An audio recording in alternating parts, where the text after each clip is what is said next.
Welcome back. This is day 3, and we are going over the list of the least to most effective lead generation sources. Remember, this is day 3. Make sure you go back and listen to the prior points. The prior points on the prior shows, a lot of you are really loving this information because what we're doing is we're helping you to understand why some of the things that you've been trying to do for years for lead generation aren't working, or frankly never worked in the first place. And we're clearing the air so you can have really a focused lead generation system in place so you can start doing consistent transactions and making consistent profit. So that is what this podcast, essentially this series is all about. So make sure you listen to the first couple days. And Julie, let's roll right into point number 23. That's right. We're going from the bottom of the list to the top of the list. So point number 23, email marketing. What about email marketing for a lead generation tool? Well, there's lots of different systems for this that are usually pretty inexpensive and can produce a random lead flow now and then.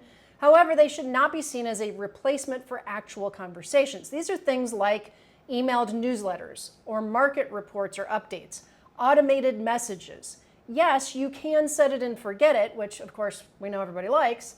However, are your emails actually being opened? Are they mainly in spam folders? Do you call when you get a response to your email? So there's a lot more to this than just setting it and forgetting it. What's your opinion on that? No, it's all this. So these points all kind of fall into the same bucket, right? It goes to passive lead generation versus proactive lead generation.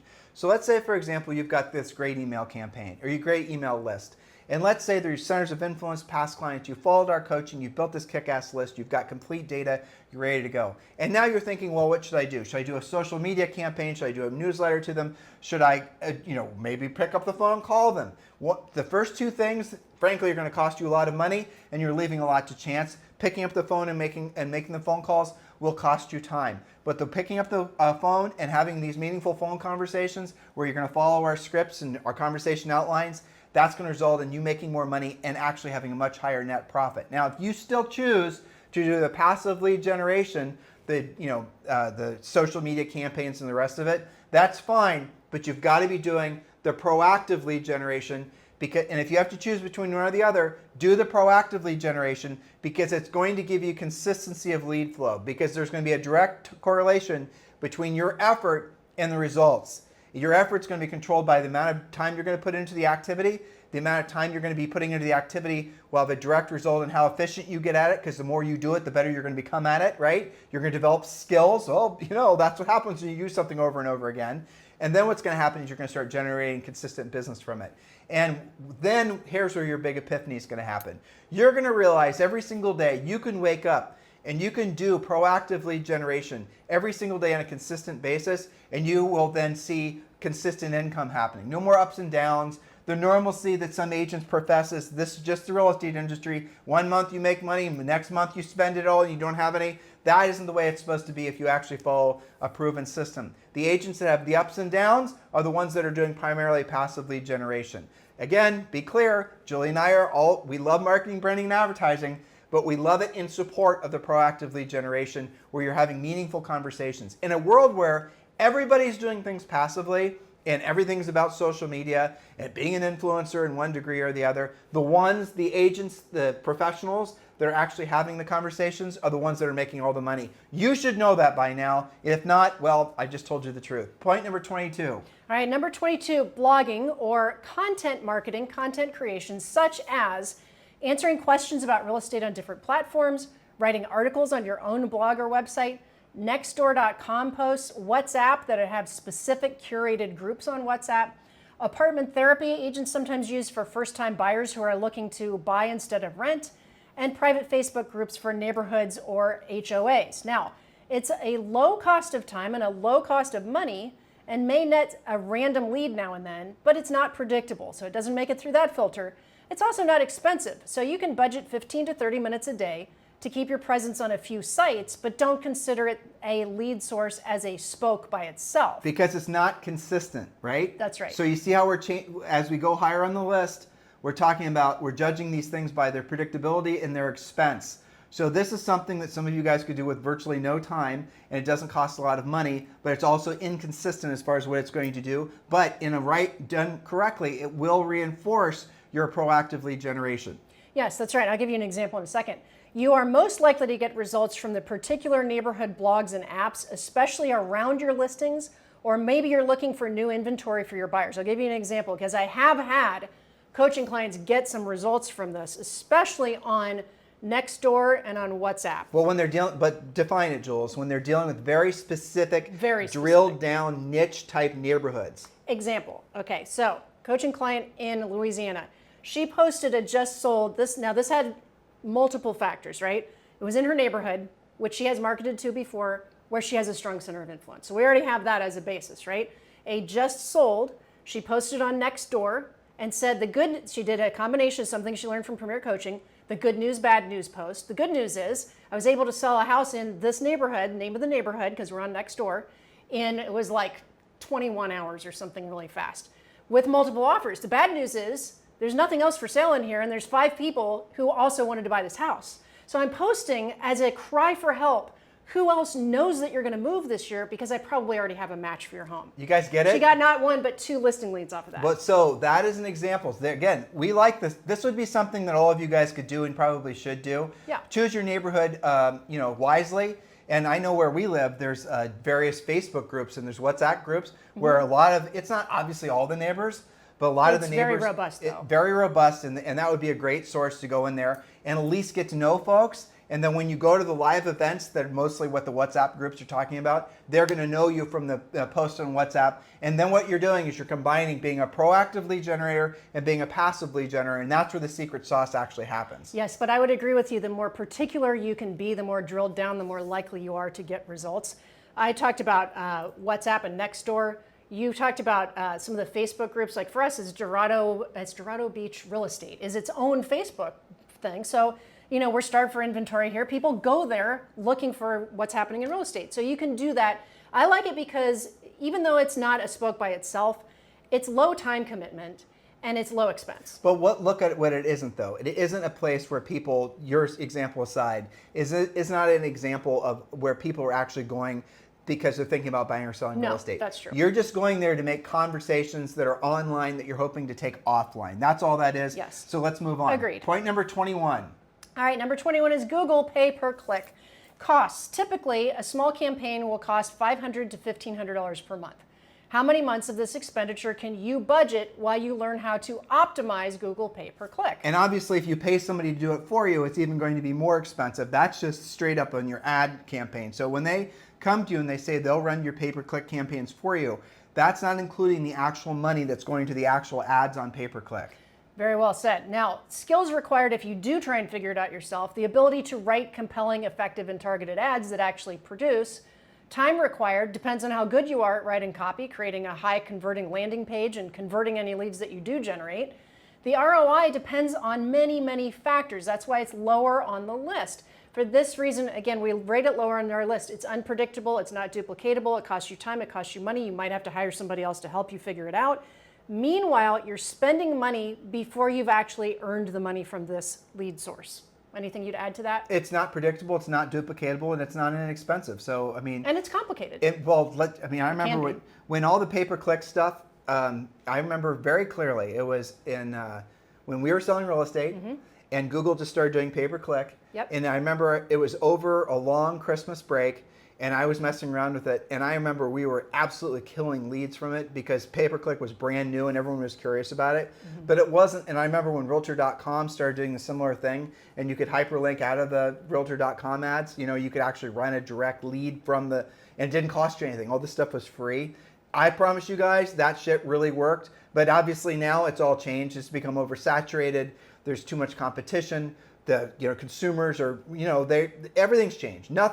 But look, Google pay-per-click, if you want to do it and reinforcing your offline proactive lead generation effort, then it might make sense, but it is a huge waste of money for most agents. And again, why do you do it? You're thinking that you should do it, and when it doesn't work and you go to the companies that are running the ads for you, you say, what the hell? They're going to tell you what? You got to wait. It's going to take longer for it to work, and you got to spend more money.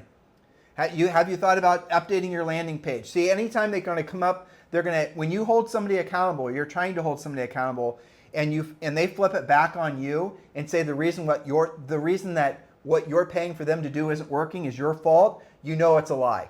I mean, that should just be a filter that all of you guys should instantly have. Also very predictable. They're throwing objections at you. Is there something wrong with you? You've got to spend more money, more time.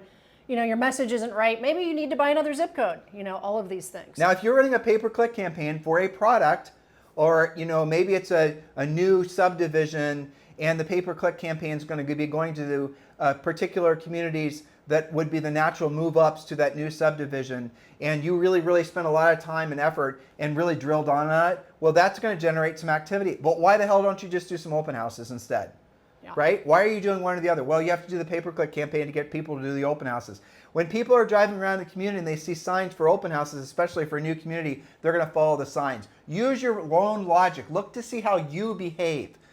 Look at your own behavior, and then why would, you know how you go about making decisions and who you're going to work with.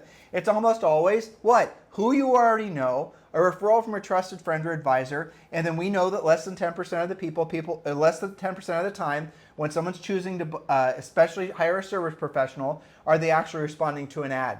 Those are the rules. I didn't make them. Learn from them so you don't have to waste a lot of money and time trying to figure all this out on your own. Point number 20, Julie. Point number 20, one of my favorites, audio media, of course, because we're on a podcast now, right? So podcasting, for example, note, we have a whole podcast series about how to start and run your own podcast, and I've posted the link here in the notes about how to create a podcast. Now, in addition to regular podcasts as you know them, there's also things like Clubhouse, Discord, Fireside Live, Facebook Live, and Telegram. There's a lot of these. Those are the top ones. Inexpensive in expenditure of money, but can be really time consuming. It's ineffective if you only dabble. It can be very effective when you take it seriously and are super consistent and provide value. Now let me jump in here. Yes. So here's the deal with podcasting. There's the number of podcasts in the world is, I don't remember the number off the top of my head and I don't see it in your notes, but it's massive. The number of podcasts that get more than like 3 downloads ever is tiny. So it's just right now what you're seeing is essentially winner takes all. In the real estate space, it's at least 1, 2, or 3 of the most downloaded podcasts that are primarily focused on real estate agents. So Julie and I love podcasting. We'd strongly encourage you to do a podcast as well, but you're going to have to understand it's going to take time. We've done well over 5,000 podcasts. We've had well over 20 million downloads, probably more like 40 million downloads. But it's taken us well over a decade, and we do this podcast every single day, and not on the weekends. Are you willing to put in that that kind of effort? If you're not, you're probably not ever going to get any results, and you're going to be frustrated. So podcasts are going to start evolving because, and this is kind of the wild card on podcasts. This is the reason, frankly, I would suggest you guys do podcasts. Is because if you do a podcast and you really drill down on a particular niche, like when Julie and I sold real estate, at the latter stages of our real estate career, we're selling in the New Albany Country Club area. And we owned the website, newalbanyohio.com. If we were still there selling real estate, I promise you we'd have a podcast that was just about that community. We'd interview people that were local, school teachers, firefighters, the local travel agent. Business owners. We'd have people on that, just different people that are influential, that had influence inside the community. And we'd talk about whatever it was that people were talking about. That would be our podcast. We probably do it 2 or 3 days of the week. And that would be something we would do to reinforce Julie and I as being local experts, but we know it would never replace the in real life conversations we'd have to have. But if someone were, if we were competing for business and we say, we've got this podcast, this is what it's called, this is basically what it's focused on, and we're competing for an expired listing, that might be a really good listing tool. But you got to realize for you to actually get substantial business from it it's going to take forever. So maybe at the end of the day, what it is, it's maybe a hobby. Maybe it's a way for you to make new contacts, because you can invite these influential people in your community to be on your podcast. They're going to be honored by the fact that you invited them. And that in itself is worth doing, because then you'll be expanding your center of influence, because there's a law of reciprocity, right? I have someone on my podcast, that person kind of sort of maybe in a spiritual way almost feels like they owe me, so that's probably going to be a good referral source for me. Well, that's right. I like how you tied this to not just the podcast by itself, because everything you said, absolutely, we know that better than anyone, is a consistency, but to utilize it as a tool to expand your center of influence, to network, especially within the community. Now, something that maybe you can speak to more is it's not enough for the podcast to just exist on its own, Because I think a lot of people listening probably could commit to doing it maybe once a week on a schedule, but you also have to promote the podcast. You have to get it out there. People have to know about it. Otherwise, you're going to have like your 3 best friends downloading your podcast. Well, so since you're bringing it up, here's the nice thing about iTunes. iTunes is a closed ecosystem. It's a walled garden, and iTunes really has no competitors. And iTunes will actually do a really good job of promoting your podcast for you based on the amount of and nobody actually even knows what the exact formula is, but what you want to be part of is the recommendation engine. One of the keys is if you're doing a podcast on New Albany, Ohio, for example, and there's no competing podcasts, you're probably going to get recommended more than if you're doing it on, OSU football or something like that, where there's 10 billion podcasts on that particular topic.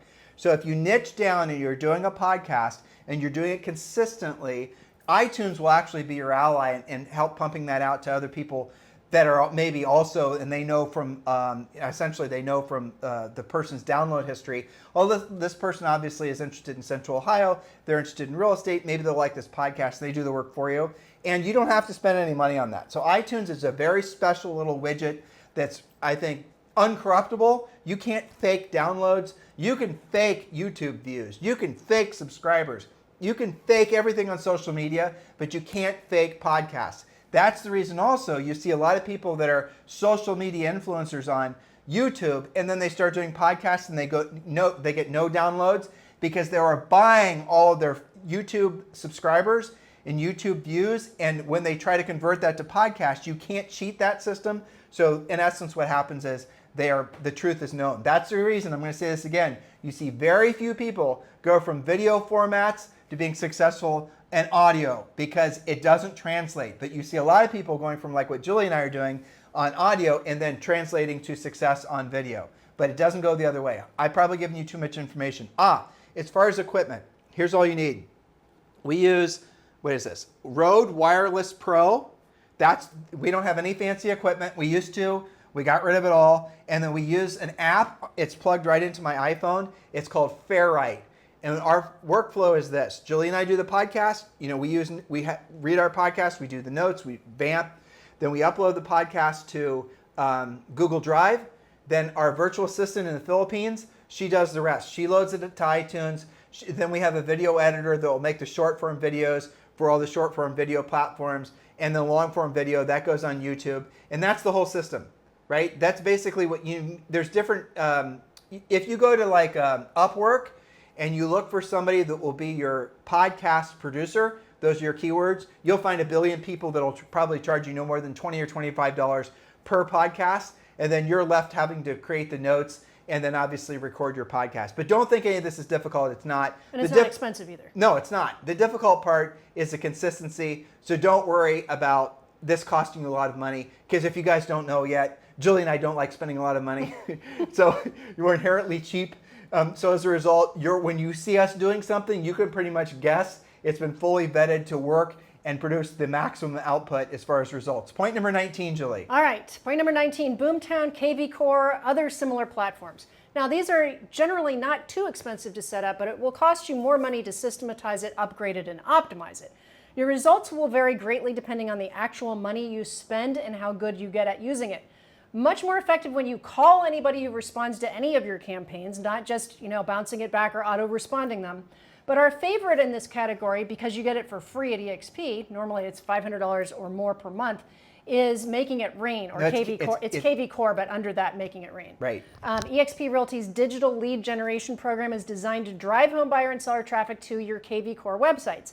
Leveraging that digital advertising helps you maintain a consistent pipeline of quality leads. Now, this is wandering into the land of dripping, but how does it work?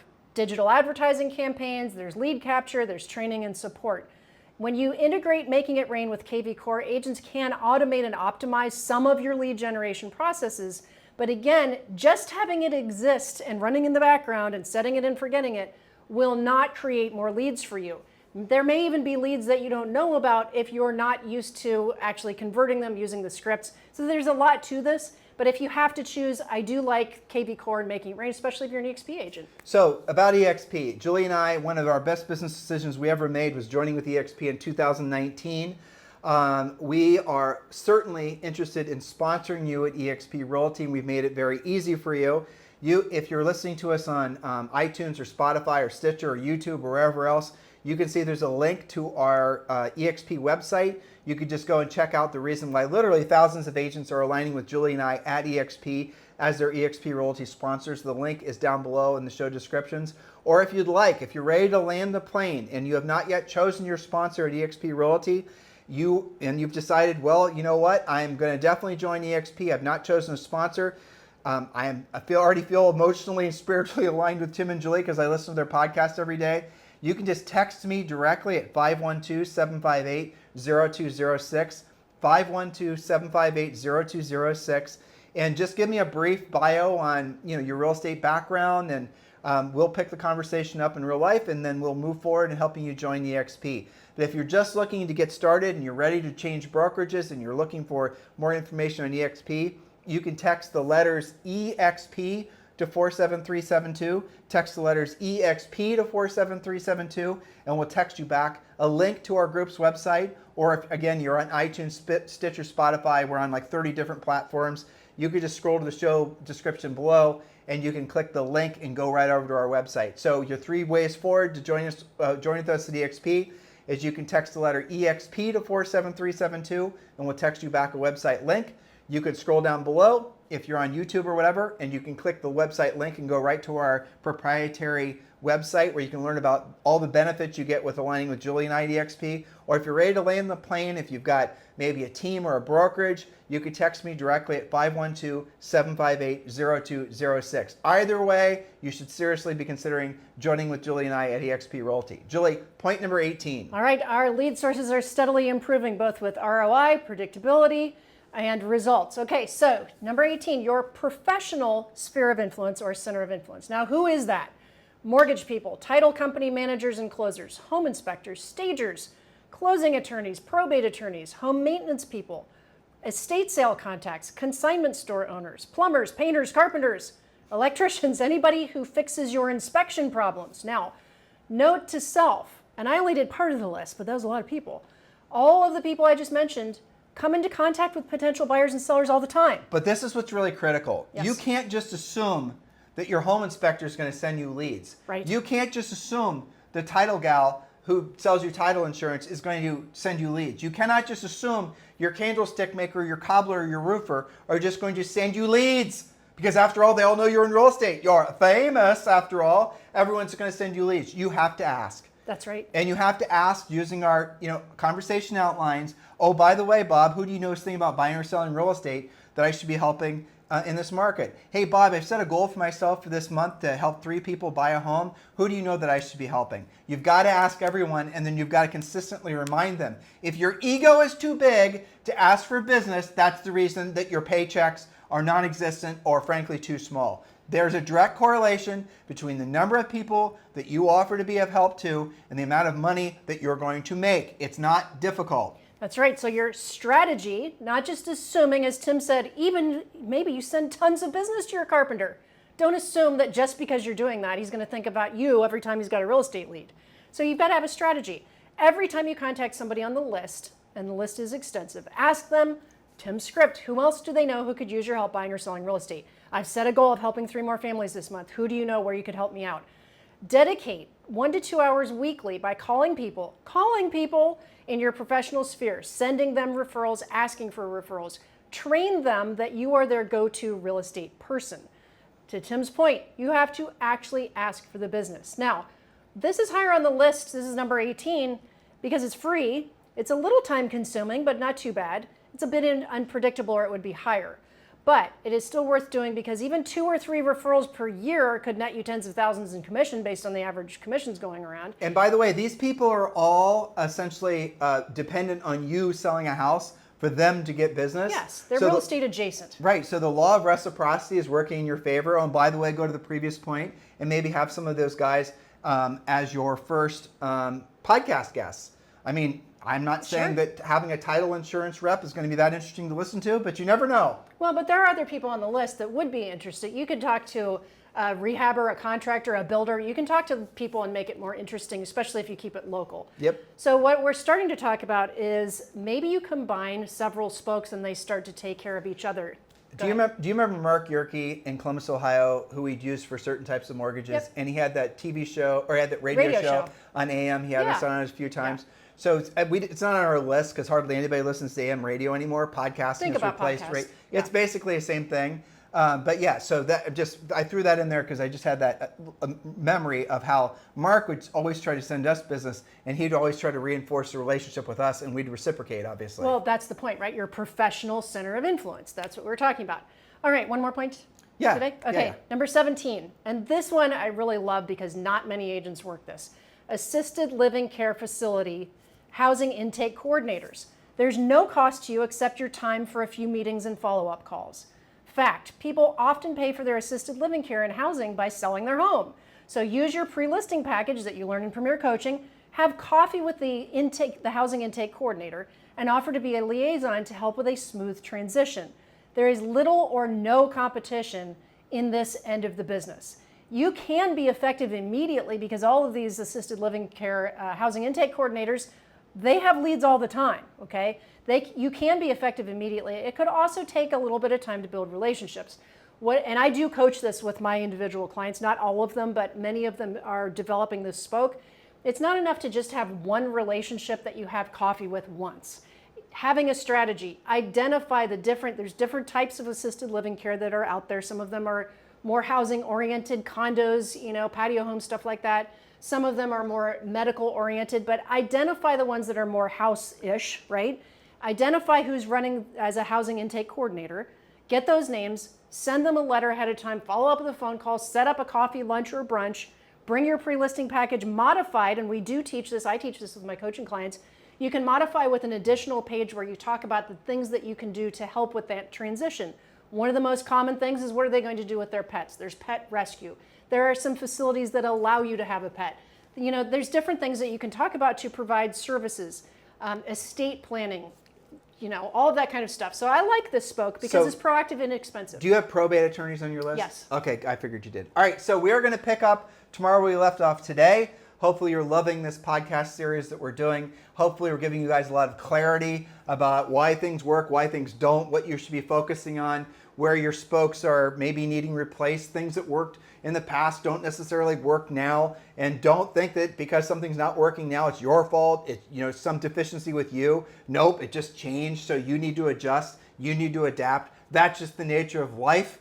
And be excited about it. Don't procrastinate. We're giving you as much drill down facts as we can. Remember, you can get all of these notes. Frankly, we're not even sharing with you for the sake of time that are in our notes. Just go to harrisrealestatedaily.com. That is our daily newsletter that includes notes exclusively for our podcast listeners, as well as the daily podcast and a lot of other exclusive content.